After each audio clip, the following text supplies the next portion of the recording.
iPhone 15 आया हुआ है, पूरा पूरा टूटा हुआ है और उसको पूरे से मतलब नया करना है और कस्टमर की रिक्वायरमेंट है उसकी फुल बॉडी पूरा मतलब पूरा ओरिजिनल पार्ट्स चाहिए था।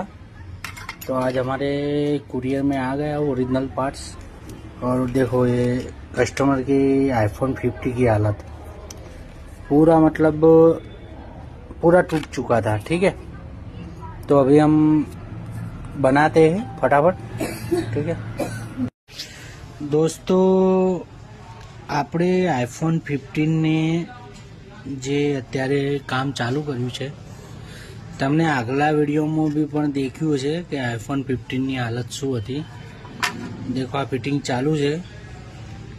આને મિનિમમ ફિટિંગ કરવા માટે વધારે સમય નહીં પણ 2-2.5 કલાક થાય છે। આ ફૂલ ફ્રેમ બોડી ફિટ કરવા માટે 2-2.5 કલાક થાય છે।